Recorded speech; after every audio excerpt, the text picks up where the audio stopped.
For those of you who don't know me, my name is Steve Watterson. I'm in the Community Relations Department here at TRC, and on behalf of the Resource Center, TRC Foundation, and Filling the Gap, I'd like to thank you and invite you and welcome you to our second annual TRC Foundation celebration. We have a wonderful evening planned. I'm sure you're going to learn a lot of things that you didn't know before. One of those I want to share with you just for background in case you're not familiar with us. The Resource Center was founded in 1958 by a group of parents who wanted to create opportunities for a better life for their young sons and daughters with intellectual disabilities. They were able to start the organization that became the Resource Center with the assistance of the Chautauqua County Medical Auxiliary.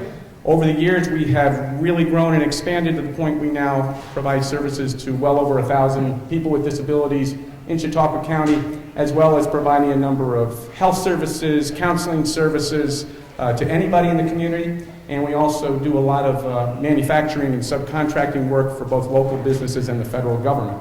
The TRC Foundation was established in 1994 to kind of help us in meeting those needs.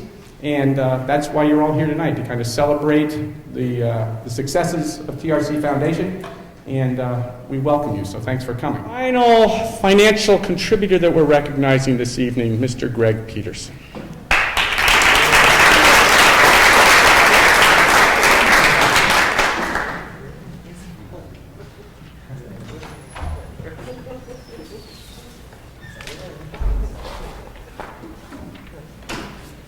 Now, before I give the mic to Greg, because Greg is actually going to be saying some words in our next segment, so that's why I had Barb skip over him. Vicky called from afar. I'm out of the country. This is about 2 weeks ago, and says, Greg, I'd like you to say a few words. You did a job last year. We'd like you to sort of replicate it. Greg, these are the things to talk about. Email 1, talking points, involvement. Email 2, fundraising. These all kind of come while I'm out of the area. Email 3, volunteering. Then there was attached to it. Email 4, don't forget to mention me.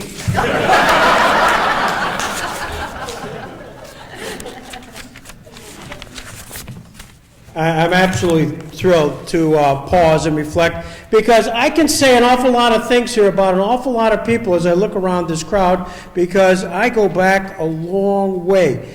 And the good news, aside from Nancy Ingram and maybe Mike Felice, there's nobody who can fact check me. I can talk about a lot of things, and I can just roll, and everybody's going to nod saying, there's that gray-haired Greg Peterson talking about things of time past.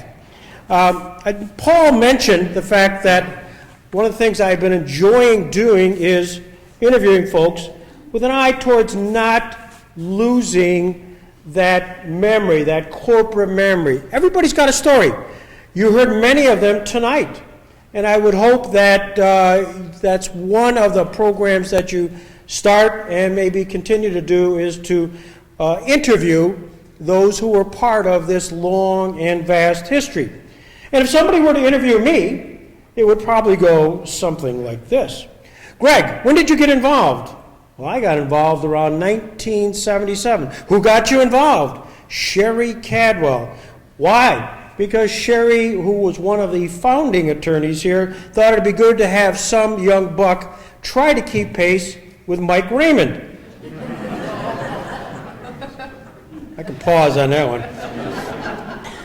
What were the early years like? Oh, I recall as being one of only 2 non-family members of the board of directors who didn't have a family directly related to developmentally disabled. And I was, in one sense, privileged to be part of that, but also recognized and saw those committed parents back in 1977 and thereafter. What were some of the early highlights? And I would respond by saying, I recall when we passed our first $1 million budget. Everybody was high-fiving. We couldn't believe that we could actually get to that number, and yet here we are today at a number which far exceeds anything like that. What were some of the early highlights? And one of them was the fact that we were creative in fundraising and actually did Jamestown Expo's ticket season Sales where we actually went out and hawked season tickets. We actually made a lot of money for the benefit of the Resource Center, got recognized by ESPN, and recognized by the Montreal Expos. And in fact, last year, if you recall, we actually showed a clip of that. Greg, what were some of your personal highlights? Well, by far and away, the biggest. And I want Vicki to notice, and I'm glad Ed Tomasini is filming this, because this is a part of history that has been lost. But I want to resurrect it. And it's this, the very first Gus Macker tournament. They had a sponsorship event, and it was in front of Shawbucks. And the first game of the sponsors, it was a Friday night, was a team, a ragtag team, of Phillips Lytle attorneys. Now, most of us were athletes a long time ago. And for one final time, we got together, put on our shorts, wigs, and a variety of things. And the very first shot taken in the history of the Gus Macker tournament was by me. And guess who scored? Me. And I really wish that had been preserved because nobody really remembers that. But Ed, you will put this on YouTube, won't you? And what I wanted to also, the postscript is, Greg, how'd you make out? How did that ragtag team of guys like Marty Idzik and Mike Foley and Tim Eads, how did you guys do? We took the lead because it was a three-pointer outside, so it was a 2-point thing. We were ahead 2-0. Next thing you know, they tied it up. Next thing you know, the game ended 15-2. And we did not have 15. So we went and we retired. We retired into Shawbucks. And we gathered around, and we had all our secretaries and everybody there. We were celebrating our 2 points. And they came in, and it was a double elimination. And so they said, Greg, it's time. It's time to go out and play these college kids. Great. So the captain of the team came in and said, Greg, it's time to play. I said, who are you? And he introduced himself. I said, where did you play? I used to play for, a second team at St. Bonaventure. Terrific. Congratulations. You have won again. So those are kind of highlights of an earlier time period. What I did want to do, because the mind can absorb only what the rear can endure, and I've exceeded that people ask kind of what is the legacy of this organization? And I've been involved again since 1977 in various forms or fashion. But I was just writing it over there, and I know I haven't hit any of the points, Vicki, you wanted me to hit.